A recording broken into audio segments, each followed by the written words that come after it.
Hello and welcome everyone in another episode of Researcher Celebrity. Today we have Dr. Madan Kumar with us. A brief introduction of Dr. Madan.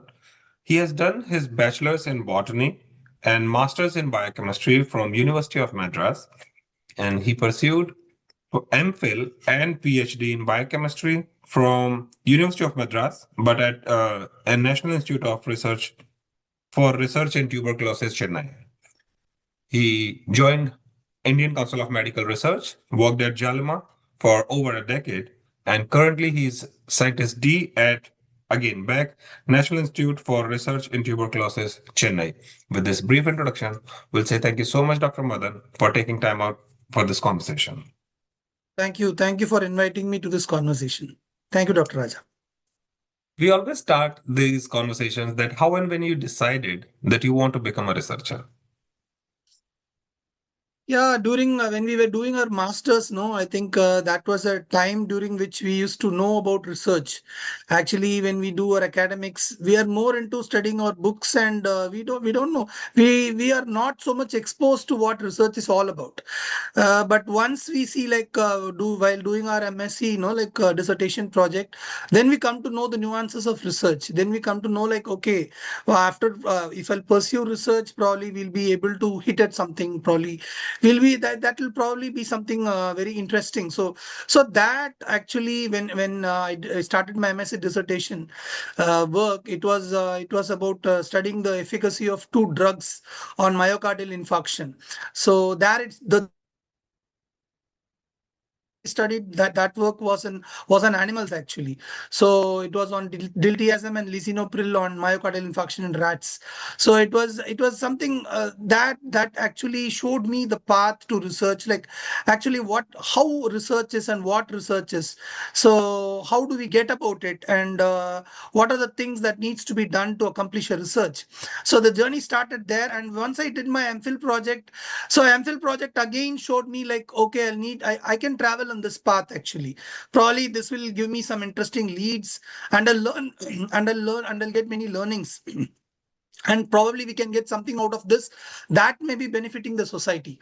So from there it started, from my MSc it started, and then it moved on to MPhil research project.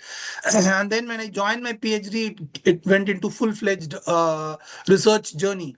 So in that way it started, and from then on, from there it started, and now till now it continues like that. So it has now moved into a passion actually. So now Mm. I'm more passionate about tuberculosis, and I want to just now. So now I'm more confined to one particular area, infection biology. And infection biology, I'm focused more on tuberculosis because this ICMR institute is focusing more on tuberculosis. So now I think now I've set my goals, and now as India is also just progressing towards ending TB, so we have more duties ahead. So as a researcher, also we have to actively do research and actively contribute to this a malady that is going on for centuries. So it started there, and I'm right here before you. Nice. So let's start with you already in your journey, you experienced first time research in your master's project, then MPhil, and then finally you took up the challenge to start the PhD.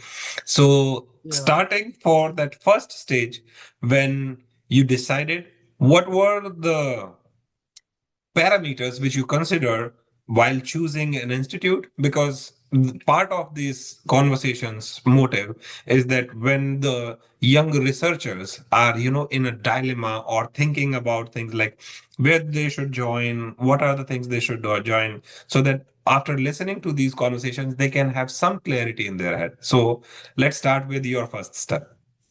Okay. Actually, no, when after I was in Madras University only. So I took up this exams, I think net exams. So many of my friends used to say like you have to pursue and crack net exams. So probably that will make your journey easier. So doing research in India without a stipend is a big challenge. I have seen many of my friends suffering a lot without stipend. So I thought like since many of my friends also went along this path, so I also tried to take up this challenge, and I also prepared for CSIR. So for young researchers, I'll also advise like instead of going for different coaching centers, see, coaching centers also may be giving you some good solutions, but I'll say like if you will put your heart and soul and if you can prepare, no, you can crack net easily. So with that thing in mind, I cracked CSIR. So CSIR, that too, after the first list came, then another list came that was for the top 20%. So I was very much surprised. Like I was also selected one among that. So they said like you have to take up another exam. So that was in Lucknow actually. That was in National Botanical Research Institute. So I went there, but that was a difficult exam to crack because they said like if you crack this, you will get. So that was for that was another fellowship, Shyama Prasad Mukherjee Fellowship. They told like once you'll crack this, you'll be getting more benefits. So but unfortunately I was not able to crack that, but I was happy like at least I was among the top 20. So once you will have that aspiration, no, like to become a researcher, you have to put your heart and soul and you have to prepare for the exams. I will especially advise like go for net exams, like CSIR is there and ICMR is there. Even now DBT is also giving some they're also putting up some exams, I think BRET or something. So if you can take up those exams, if you can put your heart and soul and prepare for that, and if you crack, then it'll be your path will be opening and it'll be easy for you to pursue a research career. So in that way it started, and once I cleared my CSIR, after that it became very easy for me. But that was a dilemma, as you told. I had a dilemma to choose because I was in Madras University, and one of the professors there said, I thought like I will join under her. I joined also, but later I came to know like ICMR has much better option, and when I went and visited the labs in ICMR, it was much more well equipped actually. So I was much more attracted by the research that is going on in ICMR, that was going on in ICMR. Especially, I'm talking about NIRT, which is currently called NIRT, National Institute for Research in Tuberculosis. Earlier, it was called as TB Research Center. When we used to do TB, research, it was called as TRC. So at that time, I was attracted towards ICMR, so NIRT, and I thought like probably when I'll be doing research, I'll be learning more. And here the research was more on biochemistry only, but rather here in that was in Madras University, it was on biochemistry only. But in NIRT, it was on immunology. So I was more passionate about immunology also because biochemistry I love it, but immunology is another field of science that was booming actually at that time, and especially HIV. HIV was on the talk of the town. So people were more focusing on immunology and talking about immunology. I thought like TB immunology was also gaining popularity at that time. So I thought like probably I will let me delve into this field actually, field of immunology, TB immunology. I'll be learning more and probably I can contribute also if I can become a good researcher. So those things actually forced me to go into this, and probably that made me come out with flying colors. Actually, I had some very good publications. So with that, I was able to move to ICMR Jalma. So when the interviews came up, so when the call for came up, I applied for it, and then with my papers and other achievements, I was able to get a position as scientist B in ICMR Jalma Institute, Agra. So from there, I started and then I moved to Agra. So that is a story.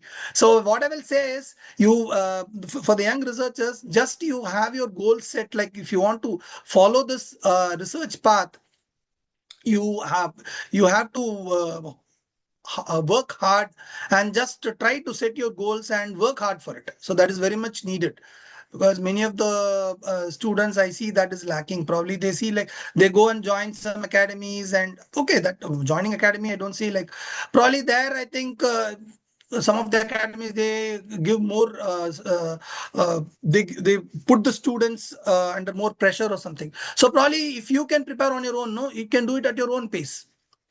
You can do, if you do it with more passion, no, easily you can crack net exams. That is my opinion. Because for in my case also, I didn't join any coaching centers or anything. So on my own, I just sat and I thought, I said like I will crack this. So that was Absolutely. the determination I had, and finally it happened. So Nice. I will say like anybody can do it. because my many of my seniors, they used to mock at me when first time I was not able to clear it. Second time also I was not able to clear it. So they used to mock at me, "Arey yaar, kya kar rahe ho tum? Kaise kar pao? How will you be able to do it?" So that was their Mhm. thing that they used to laugh at, and I didn't care much about it. See, I had set Mhm. my goals. I thought like I will do it. I will achieve this. So that was the determination I had, and finally I achieved it. And after I Absolutely. cracked it, and nobody was there to say anything. Rather, I received appreciation from everybody. So that is the way it Absolutely. happens. Yeah. Mhm. I So think don't yeah you don't be put off by one or two people who say bad about you. So just you focus on your goals, and finally you will achieve it. So and I think that was that is a my great. message for the Mhm. researchers. And I think that's a good start. Like, because you like, if you want to become a researcher, criticism, whenever you, uh, communicate your manuscript, the reviewers sometimes they are very positive, but there are times when they just say things which have nothing to do with your research, your paper. So that is a good start, that you were already equipped, that you are not affected by what people are saying, because you are determined and you are all in there. Like, you are aware of what it takes to achieve your goal, and you prepare yourself accordingly. For all the audience, young researchers who are in the dilemma, that how you should approach to an institute, or what should be your parameters.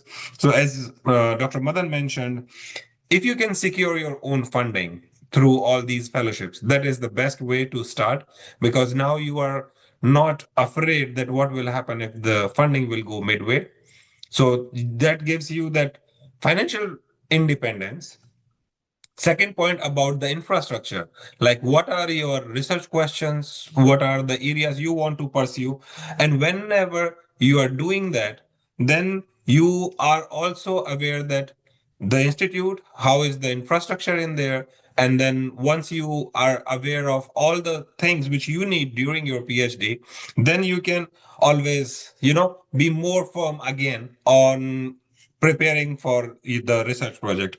The third one is also the resources, where you can talk about collaborations and how the group works. If it is within the institute, there are different labs working on the same project. So this also give you an advanced training early on in your PhD, because in research, collaboration is the key, and then in future you will be developing your own collaborations. So we talked about all of this. One thing which I would like to know more, Dr. Madan, during the PhD, Yeah. when we have our everything, hypothesis and all the objectives, aims, everything ready in first year, but the journey is more than 2, 3, 4, 5 years, sometimes 7, 8 years, correct? So, Yes.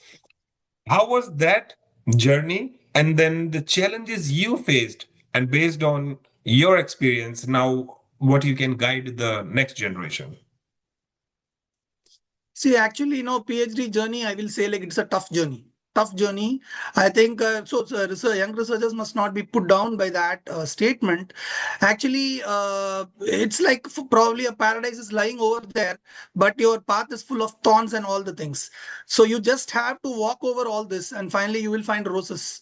So finally you will reach your paradise. So it is like that. Actually, PhD journey is actually very difficult to go through, but finally you will, when you reach it, no, I think you will be very happy there. So actually it started like that with my PhD journey also, although I cracked my CSIR and everything. So research objectives, so actually it takes time to decide over the research topic. That itself is a very big challenge actually, because we venture into, we clear an exam, but that alone doesn't suffice, I will say.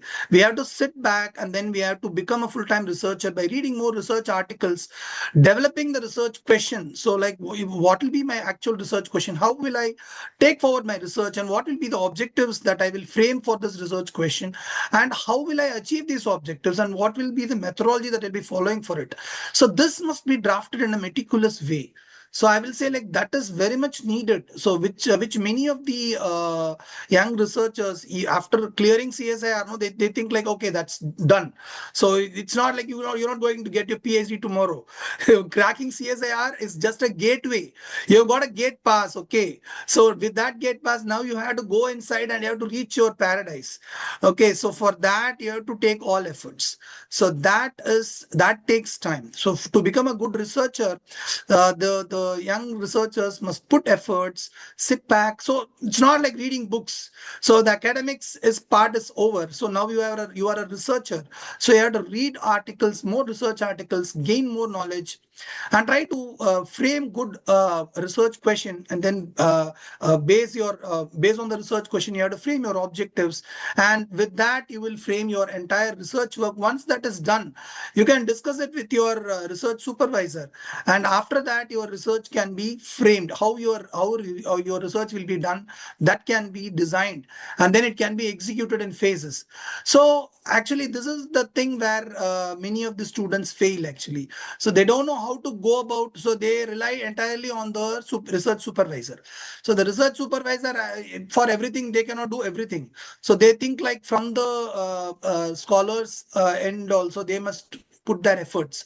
So that the research scholars have to sit and do this homework, so that once this is done, then it will be easy for them to go about in the research journey and finish their work.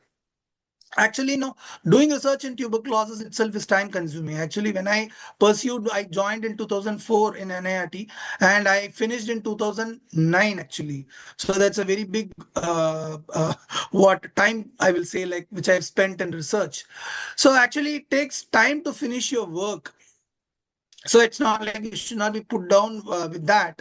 So you have to stay calm, quiet, and then focus on your goal and objectives, and then try to finish each of the objective by doing the things. See, one more thing what I'll try to say for young researchers is, don't think like it is like a normal you have joined some normal job, government job or something. No, many researchers think like that. Okay, I go tomorrow at this time in the morning. I go at this time. At evening, I go at sharp 5 o'clock, 5:30, something like that. They have something set in their mind. So research is not done like that. We used to sleep in the lab itself during Sundays and all. Probably Dr. Raja, you also will be knowing like we have to sacrifice many things in PhD. That is very important. Your father mother will be having some plans, but probably you will not be able to take part in it. So that might be there. So you will be missing out many of the good family events also, but that is actually immaterial. Once your research focus is set, now you have to accomplish your objectives. So you have to work day and night for that. So I will advise the researchers like once you have joined PhD and once you are working towards it, no day, no night, no festival, no Sunday, no Saturday, nothing. So just focus on it, focus on your objectives when your experiment is going on. And if it will be usually we start gel by 6 o'clock and it ends by 12 o'clock. We sit there and then after that we stain it and then we put it for destaining. So we sleep in the lab itself. So it happens like that. So research is always, it's not like a easy piece of cake. So you have to Mhm. undergo all these difficulties and all these hardships to achieve your degree actually. But that degree is worth everything because that can take you places. So that's what my Absolutely. advice to the researchers is.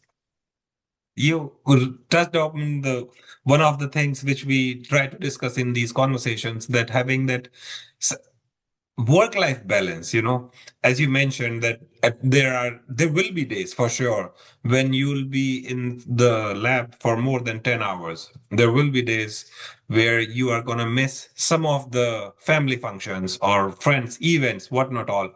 But having that priorities clear in your head, that what are the things which are more pressing at that point of time, because as what we all know, that all of these things like missed events, they bring up also a stress. And in research, all the failed experiments are also again putting up more stress in there. So how you navigated your path through that stressful time, and then based on your experience, what you can tell that how they should try at least approach towards it. See, actually, work balance and so this is actually with work and life. No, it's very difficult actually, as you're saying, because our main focus is research, but the family is also very important. It is not like, but under certain circumstances.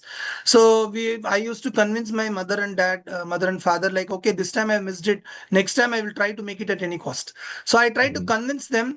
I try to say to them, and next time, no, I try to see to it. It's not like I can give them assurance, but they feel very bad. Like, okay, okay, we are calling him for this, but he is actually doing like this. But because we are dedicated for research, so we have to go through it. So I tell them, I convince them, and some way or the other. So this is a challenge which they will face. But what I will say is they have to convince their family members, or some way or the other they have to do it. They have to manage it. So that is their skill, I will say, because Mhm. that creates a stress, as you're saying, really on your during your work also. No, probably we missed this event. Probably mummy papa was not good. So that creates a sort of stress in our mind actually. But there's no other go than to we have to sacrifice certain things for our research. So that's what I'll say. So you try to convince them, and that's the thing. That's it. Nothing you can do more than that. So I used to just do that, but many a times I've got scoldings also. That happens. So you have to just take it. For the sake of research, we are sacrificing everything. That's it. So So true. just take it that way. So So, there's no other so go for that. There is no answer for that. moving, I don't have an yeah. answer for that. No, no, I think that that is having this conversation clear. Either it is with your research supervisor or it is with your family. I think clear conversation, right? It is the best thing you can do, and also can help you in a big time. So, talking of the stress to the mental health. Now, globally, we are talking about the mental health of graduate students, especially the PhD students, also now we are started talking about the mentors mental health also, like the PhD supervisor. They are also under immense pressure, securing the funding, taking care of the journey of every single researcher, that how their projects are going, ensuring that they are getting their degrees in a due time without overspilling, extra years to those. So now, what you have experienced and how you have seen that over the period of this a decade or so, how people are now more admissible when they are talking about the mental health in researchers. Yeah, now from a researcher, now I have moved to this phase of being a scientist. So now I'm able to see that. So this transition from being a researcher to a scientist, now I'm mentoring students also. So now I'm able to find this challenge. So initially also I saw that when I was guiding my first PhD student also, I saw that like she was also having these issues, like family issues are a very big tremendous, it puts a tremendous pressure on the student actually. But actually we have to balance it, as you are saying, the mentor as such. We have our own stress and other things that are like procuring the funding and getting the grants. All these things are not so easy jobs actually, and especially in the current Indian funding scenario, it's a very big challenge actually, getting funding and executing projects uh, and dealing the administration to move the projects, to procure the reagents, to accomplish the objectives, to compile the report, to send it back to the agencies, and to get the next year funding. So all these things are there. So much hurdles. Like from the now as in the scientist viewpoint also, no, so many things we have to cross to actually be free of stress. But actually we cannot be free of stress actually. So as you're saying, now we have the extra responsibility of finishing the PhD of the students also. So we think like, okay, they have to finish it. So many times once she analyzes the results, she comes back, and then we sit together, and then and then we discuss it, and then how to go about writing the discussion and everything, how to write the manuscript. So that again involves so much of discussion, and that puts extra pressure on the mentor also, as you're saying. So but there's no other go. Like now the transitioning, now I will say, like as the technology has moved ahead, no, like nowadays things are not so difficult as it used to be earlier when we used to do research. Now I find like with the advent of AI, like AI has made things much simpler for the students now. So now any doubts they have, they can ask AI. AI will sort it out. If they will ask AI like draft this or help in reducing this word limit for the manuscript, or how do I write a manuscript, how do I draft it. So with the mentor's help and the AI's help, now students can fine tune their research, I will say. So AI is a very big boon to the current researchers, I will say, like which was not there when we used to do research. Probably internet was there, but AI was not so much prominent. But Mm-hmm. probably that can help in alleviating the stress, I will say. But Mm-hmm. stress will always be there. See, stress Yeah. to the student, stress to the mentor, both will remain as such. So we have to accomplish our tasks. So we have the list of all the tasks that needs to be done. Okay, submitting this report, submitting the manuscript, and finishing the PhD of the student, and getting the next grant. So moving this project, so many things we have in our list. Similarly, the student has a big list. So, Mm-hmm. so the student is a actually it's not an extra burden for us, but actually we have to finish the PhD in time because it's their Mm-hmm. career also. So that Yes. is a thing which we always keep in mind while guiding the students also. It also depends on the students, as I told you, like students, if they are well equipped, like if they Mm-hmm. know like in what direction they have to go, no, they'll be very fast and they'll be clever. But certain Mm-hmm. students are not so fine tuned. So for them, we'll need to give proper guidance.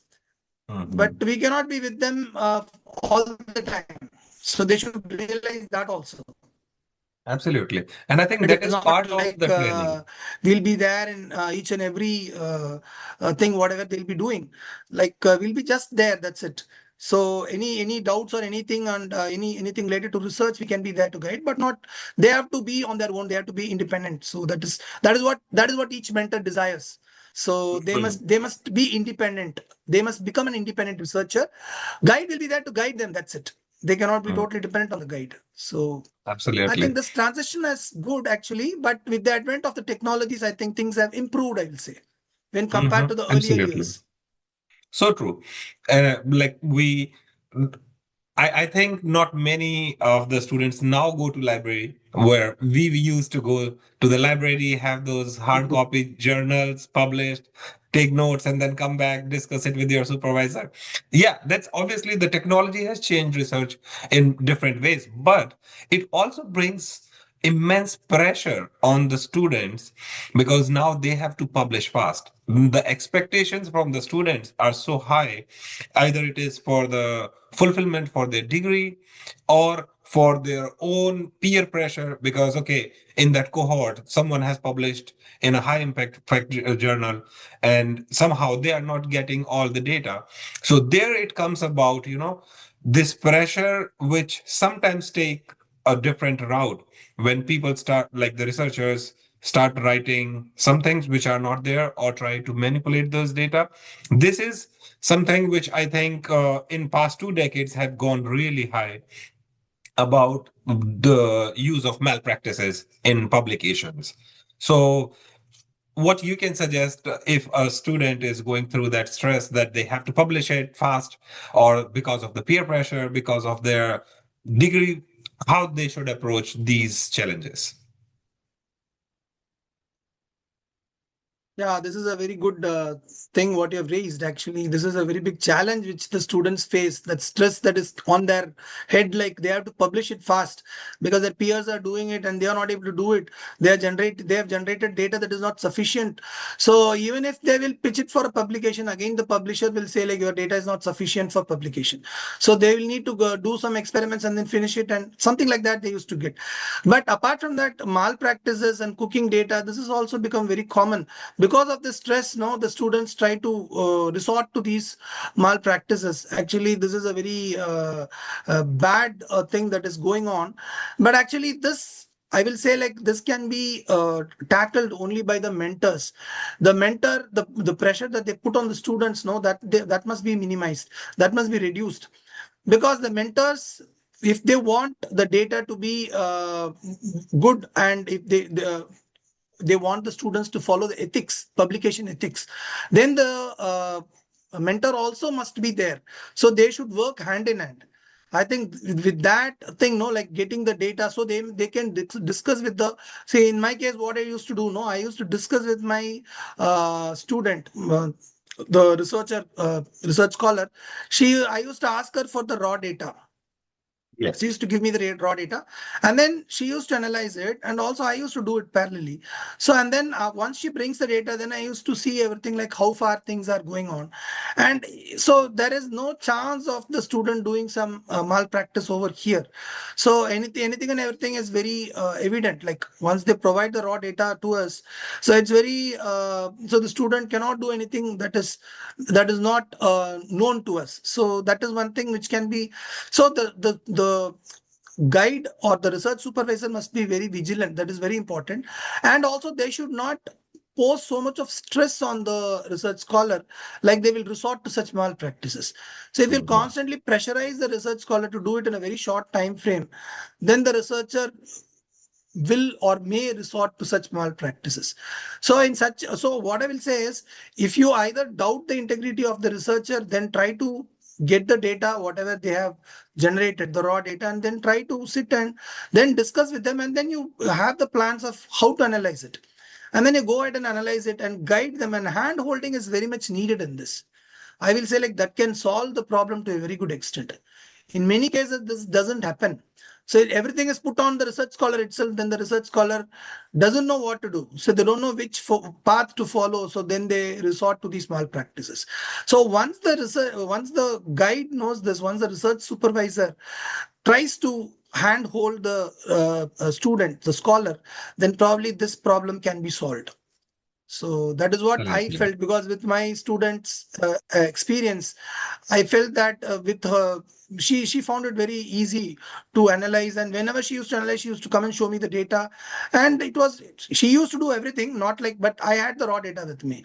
So we used to Mhm. discuss everything. And then whenever, when she wrote the manuscript also, I was there, like throughout we saw like what are the scientific things that needs to be added, how the discussion should be taken forward. So in each and every stage of the research scholar, if the guide will be there, if they will provide proper guidance and not put too much stress on the research scholar, probably we can get some good publications.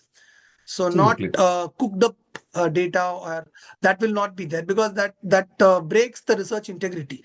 That should not be Mhm. there, because this research publication is going to reflect like what other researchers will follow your research, and probably they will try to interpret something out of it.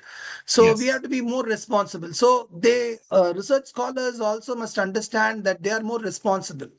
It is not Mhm. just a publication. It is just going to share your data to the globally, actually, to the world. Yes. So they are going to follow your idea, and they are going to do something. Uh, they are trying to take it forward, actually. So let us Mhm. not try to project false things to them. So that doesn't uh, that doesn't go in a good way. So probably I will say, like, if you have difficulties, go and talk with your research supervisor. So try to resolve it. So try to tell about your difficulties. As a research supervisor, they must also understand the difficulties of the scholars. So have a one-to-one conversation, try to resolve the issues, and don't try to pressurize the scholars to do things in a very short time frame, because research Yes. is something which takes time. Mhm. It is not done overnight. So the Absolutely. peer pressure probably may be stressing the scholars, but probably the research supervisors can try to bring it down. So once they try to have discussion with the scholars, and they give them ideas for how to analyze the data, or how to go about with the manuscript, so probably this thing can be easily solved. I So agree. I'll say, like, this involves the coordination of both the research supervisor and the research scholar. So research scholars also must be responsible. I'll say, like, even the research supervisors also must take up the responsibility. Like, I Mhm. will I will guide my research scholar in the right way. So they are equally responsible. Absolutely. And I think this is, as you mentioned, either it is about the ethics or research integrity. It is on both the research supervisor, like mentor and mentee. It is not just one's responsibility. Both are equally in there. So, talking of these pressures, the achievements. So, you have been in research now over 2 decades. What are those things which still keep you motivated every day? And when you know that There will be challenges, failed experiments, what not all. Still, you are motivated. So that passion behind that thought that you are always enthusiastic about your research, that you would like to share with our audience. Yeah. Actually, now once we refine our goals, once we say like, okay, see, nowadays, see, talking about tuberculosis. Tuberculosis is a disease which once the patient gets earlier, there used to be no cure for tuberculosis. And nowadays, there is 6 month therapy for tuberculosis. Once you take 6 months therapy, you get cured of it. So we know that. But if it becomes drug resistant tuberculosis, the time duration extends for around 12 months. So the challenge in tuberculosis is we have drugs for TB, but the time duration for tuberculosis is too long actually. 6 months is a very big time frame actually. So many of the patients they are lost to follow up, so they don't take the drugs properly, so they develop drug resistance. So this is the thing which happens. And the thing with uh, uh, a good working in a good research institute is, see, you have a passion, like you want to in the being in the field of immunology. What can I do? How can I contribute? So that was the two initial questions which I had, and I knew like being in the field of immunology, we can work in diagnostics area, we can work in the vaccine research area. See, vaccine, although BCG vaccine is there for tuberculosis, it is not totally 100% efficient actually. So in the case of India, they ran a trial in Chennai, near Chennai. Chengalpet trial happened, and they showed like it is not efficacious. So in the case of Indian population, BCG is not working. So still an efficient vaccine is being sought for. Although it is effective against meningeal TB and all, still it is not effective against adult pulmonary tuberculosis. So in India, still we are searching for it. So vaccine research is one avenue, and another avenue is diagnostics, as I told you. And apart from that, prognostics. So once the person is taking the drugs, is he responding to treatment or not? So can we use immunology for this? So can we use immunology to know? So usually microscopy. So we take the bacterial load, we check the bacterial load. Once the patient takes the drug, bacterial load goes down. With that, microbiologically, they say like the microbiologists say like, okay, the person is getting cured of the disease. So that's the way, that is the main parameter which is being done. So we have also focused on immunology, like can we look at some immune markers and can we say like, okay, the person is responding to treatment. So immunology can go in many fields, like as I told you, diagnostics, in prophylactics like vaccines, or in prognostics like during the clinical course of the disease, can we study it, like whether the person is properly responding or not. And so now there is one more field called therapeutics, wherein we are trying to give immune cells or immunological molecules along with drugs to improve the treatment outcome. So there are Mhm. many avenues in TB research. So why I'm passionate is I want, see, actually TB is a disease which is curable. So scientists have shown that yes, you can cure it. One thing. So scientists have also tried to find out a vaccine, but still that vaccine has failed. That's a different story in India, I'm saying, but still that has failed. So there are avenues where we can work. So it is like we have the light at the end of the path. So, but we have to run towards it. So I know like if we strive very hard for it, we can probably achieve it. So that's what I strongly feel, because in the field of cancer, no, we get many inspiring stories from cancer. Many of the research what infection biologists do, they get their inspirations from the cancer biologists actually. So many of the cancer research, whatever they are doing, they're working with exhaustion markers, they are working with CAR T cells, many of the aspects, whatever they are working. I strongly feel that we should not be restricted only to infection biology. Like I will focus only on this. Like let us move, expand our horizons. Let us see like what Mhm. other people are doing. Like why can't we translate that into infection biology? So I think this type of mindset everybody should be having. So this is one thing. And apart from that, I also feel like not only from the field of, if I'm in the field of biology only, I'll focus on this. No, let us try to integrate physics. Let us try to integrate biophysics, more of crystallography and other things, structural elucidation, and let us try to inculcate chemistry in it, more of metabolomics proteomics, more of mass spectrometry, more of HPLC. So something like let us and more into mathematical modeling. So let us make our horizons. Let us expand it so that let us incorporate other fields into it, so that our research becomes complete, I will say.